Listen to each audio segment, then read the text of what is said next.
বন্ধুরা নমস্কার। যতন খুলুঙ্খা তিপ্রামথার কাছে আরো একবার হারবে বিজেপি। এডিসি নির্বাচনে খুব বাজে ভাবে হারার পরে এডিসির ভিলেজ কমিটি নির্বাচনেও কি তিপ্রামথার কাছে বিজেপিকে হারতে হবে?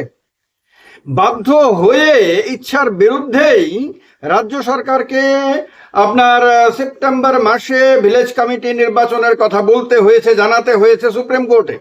এবং তার কারণেই এটা এখন পরিষ্কার হয়ে গেছে যে সেপ্টেম্বর মাসেই ত্রিপুরা রাজ্যে এডিসির ভিলেজ কমিটি নির্বাচন হবে। ভিলেজ কমিটি সম্বন্ধে সবাই খুব ভালো করে জানেন, যেমন নন এডিসি এলাকাতে ভিলেজ পঞ্চায়েত মানে গ্রাম পঞ্চায়েত রয়েছে, ঠিক তেমনি ভিলেজ কমিটি রয়েছে এডিসি এলাকাতে। এগুলো হলো গ্রামীণ সরকার।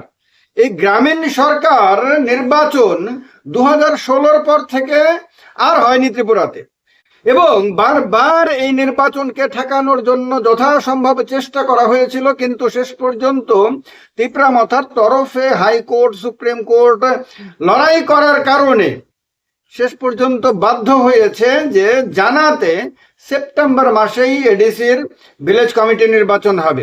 এবার কথা হলো যে এডিসি নির্বাচনে মাত্র কিছুদিন আগে এপ্রিল মাসে বিজেপি পরাজিত হয়েছিল। শুধু পরাজিত হয়নি, খুব বাজে ভাবে পরাজিত হয়েছিল, যেখানে তারা বলেছিল যে এডিসি তারা দখল করবে। কেউ কেউ তো অতি উৎসাহিত হয়ে এমনটাও বলেছিল যে এডিসির মধ্যে 28টি আসনের 28টি বিজেপি পাবে। সে জায়গাতে তিপ্রামথা একাই 24টি আসন দখল করে, বিজেপি বাদ বাকি 4টি আসন দখল করে। হ্যাঁ, বিজেপির অনেকে শেষ পর্যন্ত মনকে সান্ত্বনা দেওয়ার জন্য বলে যে সিপিএম তো একটি আসনও দখল করতে পারেনি। যেহেতু সিপিএম রাজ্যের প্রধান বিরোধী দল, তারা একটি আসনও দখল করতে পারেনি, সেহেতু বিজেপির আসন সংখ্যা আগের তুলনায় কমে গেলে কোনো আপত্তি নাই। 28টি আসন জিতবে বলে 4টি আসনে আটকে গেলে পরেও তাতে কোনো লজ্জার কিছু নেই, সিপিএম তো হেরেছে।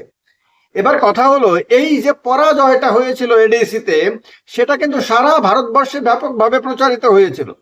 এটা খুব স্বাভাবিক যে সে সময় পশ্চিমবঙ্গে বিধানসভা নির্বাচন চলছিল, সেখানেও এটা আপনার তৃণমূল, তারপর সিপিএম, তারপর কংগ্রেসের নেতারা প্রচুর প্রচার করেছিল। ফলে বিজেপির যে ছবি, সেই ছবিটা ত্রিপুরা রাজ্যে সরকারের জনপ্রিয়তা সম্বন্ধে অনেকটাই ধাক্কা খেয়েছিল। এবার কথা হলো, বিধানসভা নির্বাচন তো 2028 সালের প্রথম দিকে।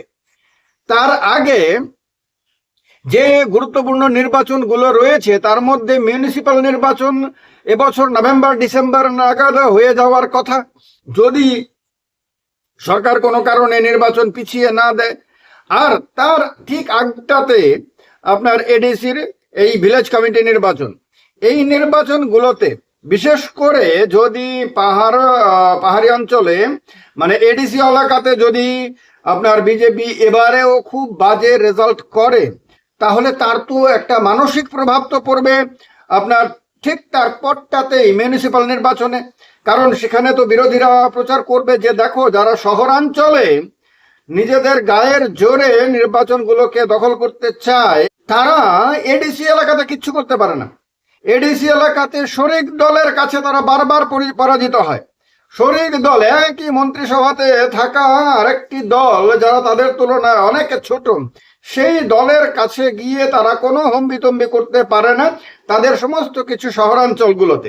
এই কথাগুলো প্রচার করবে বিরোধীরা। ফলে এরপরে হয়তো জিতবে তারাই, মিউনিসিপ্যাল নির্বাচনে তারাই জিতবে, শাসক দলই জিতবে, কিন্তু মানুষের সামনে তার যে ছবিটা সেটা কিন্তু অনেকটাই নষ্ট হবে। তো তার কারণে বিজেপির কাছে এটা বড় চ্যালেঞ্জ যে ভিলেজ কমিটি নির্বাচনে ভালো রেজাল্ট করা।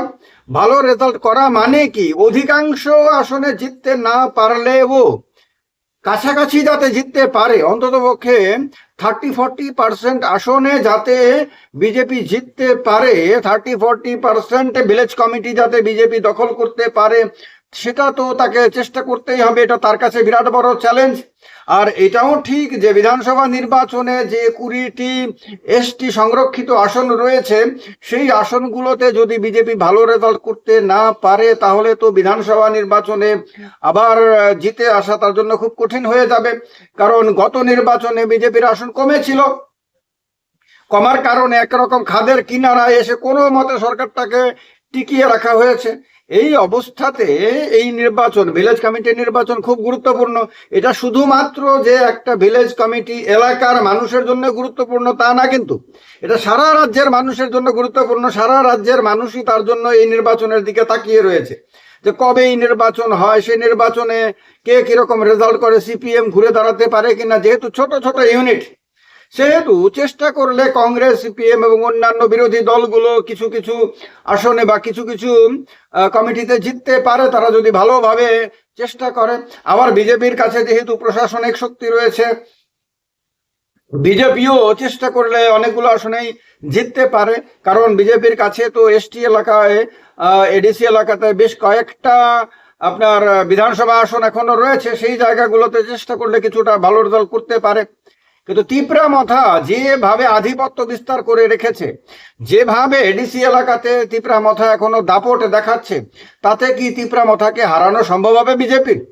এবং তিপ্রামথাকে যদি এবারেও যদি হারাতে না পারে, তাহলে বিজেপি কিভাবে আগামী দিনে আপনার লড়াইটা করবে? যদি তিপ্রামথার সঙ্গে অ্যালায়েন্স না হয় বিধানসভা নির্বাচনের আগে, তাহলে এই তিপ্রামথার বিরুদ্ধেই তো তাকে লড়তে হবে। আবার এটাও ঠিক যে যেহেতু বিজেপি ভিলেজ কমিটি নির্বাচনটাকে আটকে রেখেছিল, অন্যদিকে তিপ্রামথা বারবার লড়াই করে করে শেষ পর্যন্ত তারা সুপ্রিম কোর্ট থেকে আপনার আদেশ ছিনিয়ে নিয়ে এসেছে। তো সুতরাং তারা তো হিরো এখন।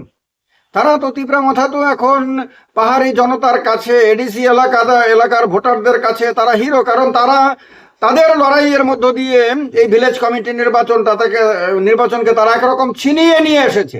তো এই রকম একটা অবস্থাতে ভোটারদের কাছে তো এটা খুব গুরুত্বপূর্ণ যে যাদের জন্য এই নির্বাচনটা হচ্ছে, যারা তাদের জন্য লড়াই করেছে এবং যারা তাদের এই লড়াইয়ে তাদের বিরুদ্ধে ছিল, তাদের তো এই ভোটের বাক্সে জবাব দেওয়ার।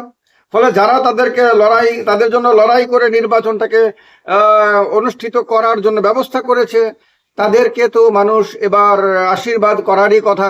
তো এই কারণে এই যে নির্বাচনটা হচ্ছে, এইটা তো এই নির্বাচনে শুরুতেই তিপ্রামথা যে এগিয়ে রয়েছে এটা বলার কোনো অপেক্ষা রাখে না। শুধু এখানে দেখার বিষয় রয়েছে যে তারা যেভাবে একাধিপত্য স্থাপন করতে পেরেছিল এডিসি নির্বাচনে, তেমন ভাবে এডিসির ভিলেজ কমিটি নির্বাচনেও তারা কি একাধিপত্য স্থাপন করতে পারে? তার মানে যদি 70-80% আসন বা তার চেয়ে বেশি আসনে তিপ্রামথা জিতে যায়, তাহলে বুঝতে হবে যে বিধানসভা নির্বাচনে 20টি আসনের মধ্যে তারা তাদের আসন সংখ্যা 13 থেকে অনেকটাই বাড়িয়ে নিতে পারবে এবং সেখানকার জনতা তাদেরকে আশীর্বাদ করতে, তাদেরকে ভোট দিয়ে আরো শক্তিশালী করতে বা রাজ্যের ক্ষমতার কাছাকাছি নিয়ে আসতে তারা আগ্রহী। ফলে এই নির্বাচনটা বিজেপির কাছে যেমন চ্যালেঞ্জ, তিপ্রামথার কাছে চ্যালেঞ্জ হলো সে কতটা বেশি আশীর্বাদ পেতে পারবে, কতটা বেশি ভোট পেতে পারবে এবং কত বেশি সংখ্যক আসনে জিতে এডিসি এলাকাতে একেবারে স্থানীয় সরকার স্তরে সে তার আধিপত্য বিস্তার করতে পারে।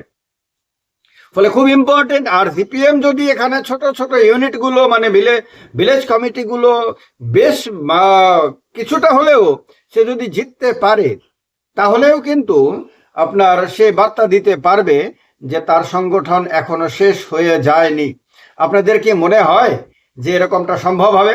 আপনাদের কি মনে হয় যে সিপিএম এবারেও একটা শেষ চেষ্টা করে এডিসি এলাকাতে ভিলেজ কমিটি নির্বাচনে ঘুরে দাঁড়াতে পারবে? মনে হয় কি কংগ্রেসও এবার প্রথমবারের মতন কিছু করতে পারবে?